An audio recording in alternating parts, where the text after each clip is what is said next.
a crença em Deus algo indigno de uma consideração racional. Dois homens, dizia ele, estavam explorando uma floresta quando viram um caminho florido no meio da mata. Um dos exploradores disse que havia ali um jardineiro invisível que cuidava daquele jardim isolado. O outro negava a existência do jardineiro invisível. Várias tentativas foram então feitas para tentar estabelecer de modo empírico a existência daquele suposto jardineiro. Até uma cerca elétrica foi ali encomendada para ver se ele gritaria ao esbarrar por ela. E assim ouviríamos a sua voz e saberíamos que ele realmente existe. Mas, a despeito das tentativas, nenhum sinal do jardineiro invisível foi jamais encontrado. O explorador crédulo continuou acreditando que o jardineiro existia, mas que seria imune à cerca elétrica e a todos os elementos disponibilizados para capturar um sinal de sua presença.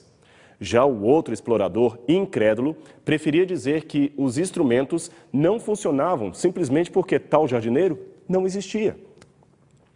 Flu queria com esta parábola mostrar que a insistência dos crentes em afirmar a crença em um Deus, mesmo não podendo prová-la empiricamente, acabava se tornando a crença em algo não factual e, por tabela, não defensável. Como já dissemos, o problema com Flu e os demais verificacionistas é que eles se esqueciam de que há realidades que estão muito acima daquilo que é empiricamente verificável. Mas a surpresa é que muitos anos depois de estar ensinando esses conceitos, o grande Anthony Flew mudou de opinião e passou a divulgar que ele mesmo agora havia rompido com o ateísmo e cria na existência de um Deus. Isso aconteceu em 2004 e muitos ateus chegaram a supor que tudo não passava de um boato infundado, chegaram até a desmentir o assunto.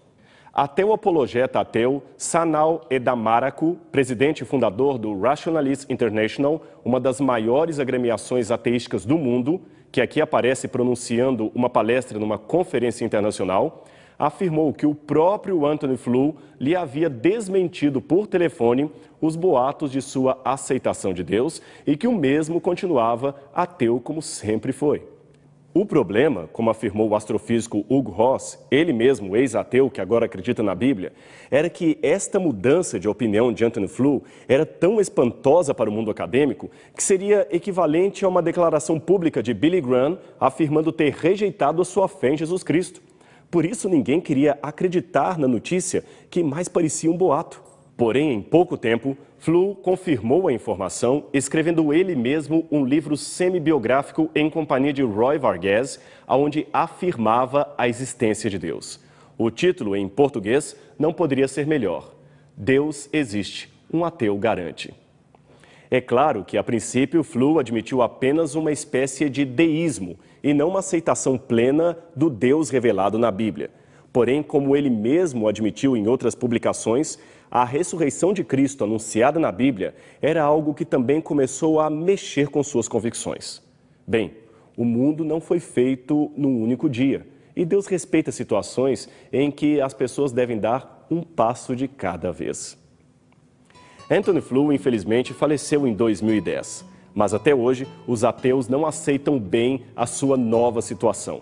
Atribuem sua mudança a uma demência mental, a um medo da morte. O fato é que Flew morreu tão lúcido quanto viveu e rebateu, antes de morrer, todas as argumentações usadas para desmerecer esta sua nova fase como um homem de fé que, distante do verificacionismo, já não crê apenas naquilo que pode ser empiricamente observado.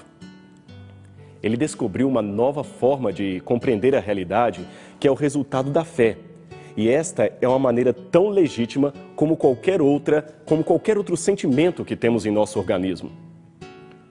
E Flew não estava sozinho em suas novas compreensões. Aliás, mesmo nos anos 60, era tão grande o número de intelectuais que passavam pouco a pouco a descrer do verificacionismo para aceitar a realidade de Deus, que Keaton Smith, professor ateu de filosofia na Universidade de Western, em Michigan, declarou num artigo o seguinte: lamento o fenômeno da dessecularização que vemos no departamento de filosofia desde os anos 60.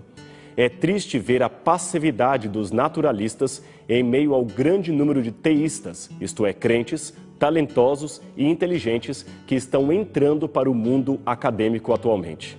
Deus, de fato, não parece estar morto na academia.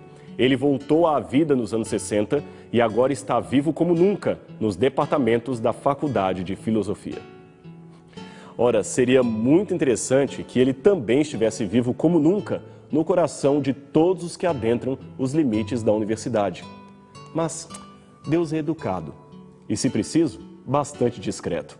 Ele não força a entrada nem faz estardalhaços acerca de sua existência. Pelo contrário, ele oferece a salvação, mas espera ser convidado para entrar.